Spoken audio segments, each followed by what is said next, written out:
Hey, I'm Terri Savelle. I'm so glad you're watching today. I want to talk to you about what I consider the number one predictor of success. This is how my friend lost nearly 54 pounds in 1 year when she'd struggled with her weight for years. She focused on 1 pound a week and kept it off. This is how another friend of mine paid off her student loans, her car, and took her kids on vacation as a single mom. This is how, I've written, 6 books in 6 years. Or, sometimes people will say to me, Terri, why is it that it seems like everything you put on your vision board, it happens? Well, I would sum it up in one word, and that is commitment. In other words, you're committed when you feel like it, and you're committed when you don't feel like it. Well, I think commitment is the number one predictor of success. What will you commit to in order to achieve your dreams? You think about this. This is just a dumbbell. And dumbbells sit in gyms all over the world. They sit in houses. Sometimes they become door stoppers or paperweights or something. But you put a little dumbbell, maybe a bigger one, in the hands of someone like Arnold Schwarzenegger, and it becomes a ticket to Hollywood. It becomes a New York Times best-selling book, the Encyclopedia of Bodybuilding. It becomes, a game changer in his life once he got committed to this. But you keep in mind, nobody noticed this young man in Austria until he got committed. When he got committed, it changed his whole future. Or you think about Bibles. You see Bibles in houses all over the world. You see them on coffee tables. You see them on nightstands. You see them on bookshelves. But you put a Bible in the hands of someone like Jerry Savelle, Joyce Meyer, Kenneth Copeland, and it leads hundreds of thousands of people to Jesus. It leads to offices all over the world, on television in over 200 nations around the world. All you added was commitment to study the Word and apply it to their lives. Well, keep in mind, someone like Kenneth Copeland, nobody noticed him when he was sitting at his kitchen table in Arkansas just getting started. But when he got committed, he began to get noticed, and it led to his dreams. Well, it's the same with, like this is just a cupcake. Let me rephrase that. This is just a little piece of heaven. But you put this in the hands of someone like Gigi Butler, and it leads to 100 cupcake shops in 23 states with a vision to do more. Well, all you added was someone committed to their dream. Now, keep in mind, nobody noticed Gigi and her mom in their kitchen baking every once in a while. It was when she got committed, she began to achieve her dreams. Well, what are you going to commit to see your dreams become a reality? Commitment is the number one predictor of success. Well, I'm always challenging people to dream big, to stretch your imagination, think outside the realm of possibility. But I want to challenge you with this. If you're going to stay committed to these big dreams, the big dreams on your vision board and all these things that you've got in your heart to do, you're going to have to also set some smaller goals. Bring it down a little bit. If all of your dreams are so big, they're going to take more than 12 to 18 months to accomplish, then it starts to destroy your confidence. It causes you to want to give up on those dreams because years are going by and nothing's happening. If Gigi Butler had just set a goal that I'm going to have 100 cupcake shops, and that was her big vision on the board, and that's all she put on her vision board or her vision book, chances are she wouldn't have achieved any of it, because you've got to set some smaller goals so that your commitment level rises. I've shared in the past how I've had vision boards, for years, and I remember putting, that I'm going to speak at the largest church in the nation of France. Well, yes, I put that vision up there. But, I put that vision on there in 2008. It didn't happen until 2012. At the same time, let me just tell you, I also spoke to 7 people in Marseille, France. I spoke to 23 people in Vichy, France. I spoke to 30 people in Toulon, France. Well, see, I had to set some smaller goals for myself instead of just these big, massive goals that take 4 years to accomplish.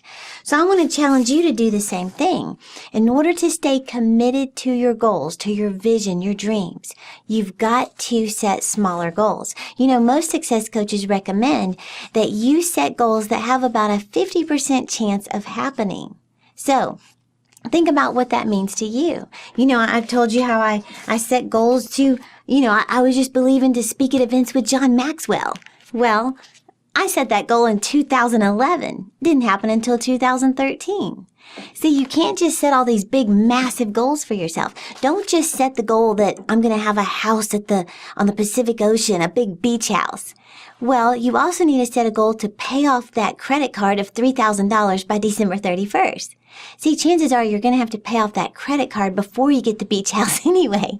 So set some smaller goals for yourself. A lot of times I challenge people to set their top 10 goals for the year. And like I said, with a 50% chance of happening this year. The second point I want to make in order for you to stay committed, and I'm sure you've heard me say this before, is that when you put your goals in writing, it increases your commitment. It's interesting how even in the Bible, you remember when Satan came to tempt Jesus and Jesus defeated the devil every time and he would declare 3 words, "It is written," and he would speak the word of God and defeat the devil. Well, there's something powerful that happens when you actually put your goals in writing. I always, when it looks like my dreams are never going to happen, I have faith in the fact that it is written and I write my dreams and goals. Well, I want to challenge you to do the same thing. Put your goals in writing. There's power in the fact that it is written. I heard this story recently about a young man who just came home from college. This was in 1975. Said he was just kind of struggling with what he wanted to do with his life. He didn't have any real clear direction and didn't know what God wanted for his life. So he came home for the summer. He went to his mom's beauty shop that she owned. And he said he's just sitting there hanging out. And all of a sudden a customer walked in named Ruth. Well, he greeted Ruth. They knew each other, He greeted her. She greeted him. But when she sat down, she couldn't take her eyes off of him. She kept looking at him. Finally, she said, "Somebody get me a pen and some paper." She grabbed a piece of paper and she wrote on there, "You will speak to millions." She said, "You will travel the world and make a positive difference." She said she just felt that so strong in her spirit, so she wrote it down. She handed it to this young man and she said, "Young man, this is for you." She said, "God has something amazing in your future." Well, she said when she handed him that, he began to read it and something just came alive on the inside of him. He said he folded that up, put it in his wallet, and he carried it with him for years. He said every time he would start to get discouraged and think, my dreams are never going to happen. Who do I think I am to go after these dreams? He would pull that note out, read it out loud, and think, nope, somebody believes in me. Somebody believes that God has a great plan for my life. Well, today, Denzel Washington still carries that note around in his wallet. He had faith in the fact that it is written. Well, I want you to do the same thing.